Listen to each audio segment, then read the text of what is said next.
I'm going to be reviewing Twilight. Oh my gosh! So currently I'm visiting my parents, hence why we're in my old filming location, and I decided to pick up my old copy of Twilight and give it a little reread. I remember rereading this a lot in my teenage years, but I hadn't read it since like I was 18 or something like that. So reading it from the perspective of an older reader has been very interesting, to say the least. So the first time I read Twilight was back in 2007, right before the movie was cast. I remember reading this book from the library and I was so excited about it. I went and searched it on the World Wide Web and I saw that they were making a film. It was a really exciting time. This book was a bestseller at this point, but it wasn't as widely known as it is now. It wasn't a big part of pop culture. Then the film came out and it blew up, and you know, with that came many criticisms of the series, some of which I remember thinking were unfair. Ever since then, I've always stood up for Twilight. But any time that I would defend Twilight now, I was always kind of like, well, maybe it isn't as good as I remember it being. Maybe there are problems with the series that I didn't register, because when I read it I was an impressionable teenager and I didn't know any better. So here we go. Here's my review of Twilight from the perspective of somebody who is almost 24, and I'm here to make my own criticisms. Let's get started. So first up, I wanted to talk about the things that I really liked about this book. First of all, I really like Bella. Reading her now, I find her so funny, especially right at the beginning. She's just like so morose and glum about moving to Forks. She's a little sarcastic, and I just found that very enjoyable. I remember identifying with Bella, especially at the beginning, because she's a teenager who really likes reading older books like Pride and Prejudice, Wuthering Heights, Mansfield Park, and I really liked those books too when I was in high school. I don't know, I just like found it hard to find protagonists in teen books that I related to, so I often looked towards the classics. So reading about a character who also did the same thing was really cool. I have to say though, Bella is more interesting before she develops feelings for Edward. Once she gets into this relationship with Edward, she literally says her life is more about him than anything else, and that's where she gets to be kind of like not as fun. And it's weird too, because Bella doesn't really have any outside interests besides reading. Like, she does read and she likes cooking, I think, or at least she cooks out of necessity, but you know, there's not really a lot going on there for Bella besides Edward. There are some parts where she's with her friends in high school. I really liked those scenes as well. I would have liked to have seen more of those maybe. I mean, this book, there is a lot going on already, but I wish we could have gotten a couple more scenes here and there where Bella is just doing her thing outside of Edward's drama. Maybe that's too much to ask. The writing itself is pretty good. I mean, it's not the most sophisticated writing I've ever read in my life, but it's also not horrible. I have read significantly worse books than Twilight, so I speak from the heart in saying this book is pretty well written. Not spectacular, but also not terrible. You feel? I liked the pacing for the most part of this book. There were parts that kind of lulled in action that I didn't really notice the first few times I read the book. I think because I was so engaged in Edward and Bella's plotline that I didn't really notice that there were moments where the book does kind of lag. But reading it, knowing the whole plot, there were parts where I just wanted to literally skip them so that I could get to the good stuff. One example of this is like right in chapter 15, 16, where Edward takes Bella to his home, and then Edward launches into like a history lesson basically about the Cullen family and where Carlisle comes from, and then that's the end of chapter 15. So I was thinking, okay, that's, you know, a lot of information, but it's good to know, whatever. But then chapter 16 is even more information about Carlisle. I don't need to know about this. Obviously it's cool, but I don't think it's necessary to include that in the first book. That is something that you could really do in book 2 or book 3. I know there's other backstories that get revealed in book 3, so So I don't know where she could have fit it in, but I don't think that it was necessary to fit it into the first book. The part at the end with James I really liked too. There was aspects about James that I had totally forgotten about. The reason why James goes after Bella is not just because he thinks that she smells nice and he wants to mess with Edward, but also because James was pursuing Alice and Carlisle saved her before that could happen. And that was something that I totally forgotten about, but it adds a whole other layer to James's motivations because he's saying, you know, Carlisle stole her away from me, so I'm gonna steal Bella away from him. He has a little more motivation than just plain evil, just a tiny bit more, and it makes it a little more interesting. Also, I don't know why I forgot about this, but the fact that James tricks Bella into thinking that her mother has been held captive, I don't know why I forgot about that, but it definitely raises the stakes. It made things really exciting, very intense. One thing that I like about this book is that it doesn't, you know, dilly-dally at the end. We have one chapter of conclusion, we have the epilogue, and then we're done.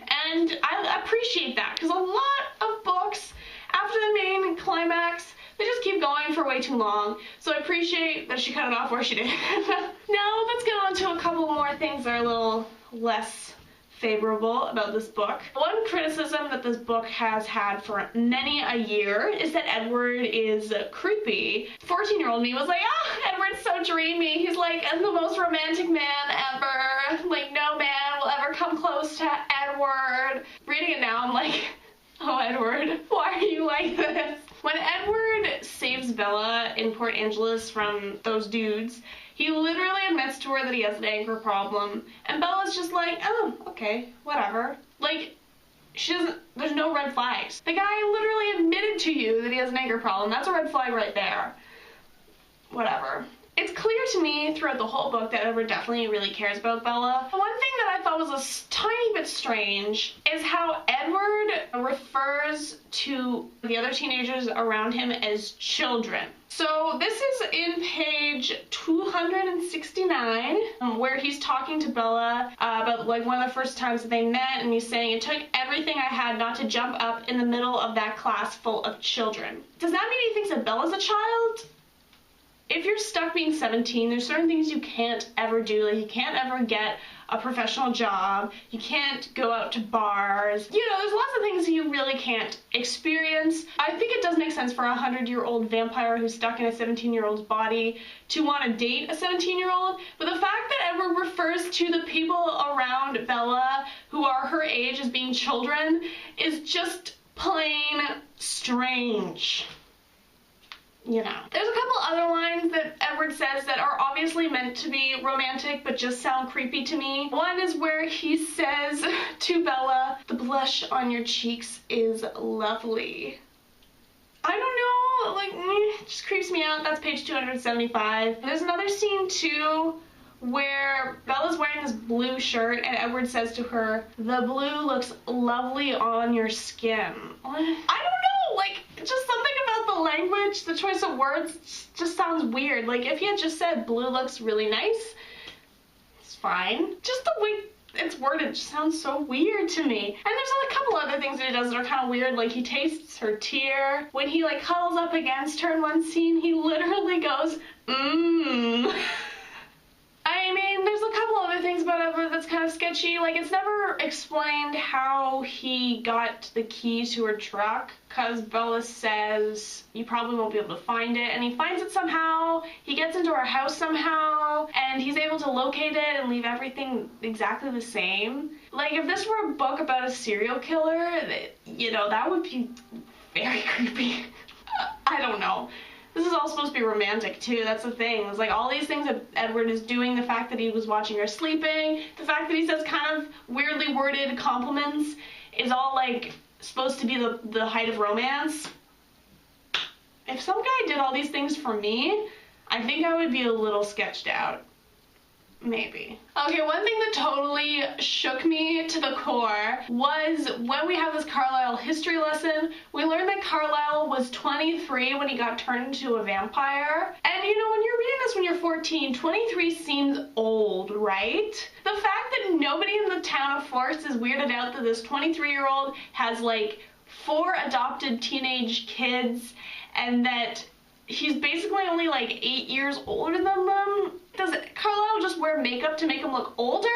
How is he going about his regular life without people being like, that's weird? And it's something that I never noticed, because when you're a teenager, people who are in their 20s seem so old, and then you're in your 20s and you're like, I'm a baby. One thing that I wish Stephenie Meyer had developed more that I really liked at the end of this book was a passage on page 473. Bella says, it just seems logical, a man and a woman to be somewhat equal, as in one of them can't always be swooping in and saving the other one. They have to save each other equally.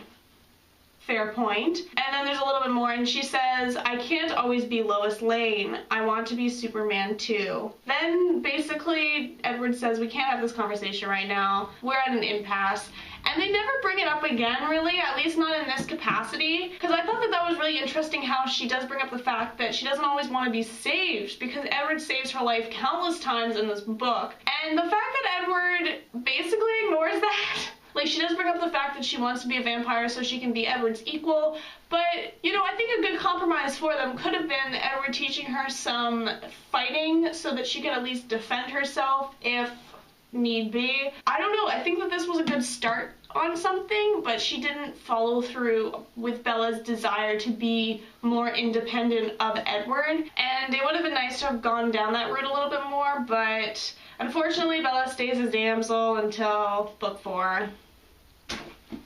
Alas. Honestly, some of the descriptions of Edward reminded me a little bit of Anne Shirley's early writing. Like, if you've ever read Anne of Green Gables, and she talks about some of the heroes and the heroines that she comes up with, Edward is pretty much like that. The way that he's described, like, as having liquid topaz eyes and an alabaster brow, like, that is so Anne of Green Gables right there, which I just think is so funny. So overall, I have to say I enjoyed reading this again. It was not a terrible read. It was not the work of the devil. I honestly feel like the reason why Twilight had so much hate around it is not so much because of the actual content of the story, but more about the fact that the vampires sparkle. If Edward had been a more traditional vampire, kind of like a Dracula type character, I don't know if there would be as much hate for it as there was in the height of Twilight. I honestly do think it's mostly because this book was so popular among teenage girls that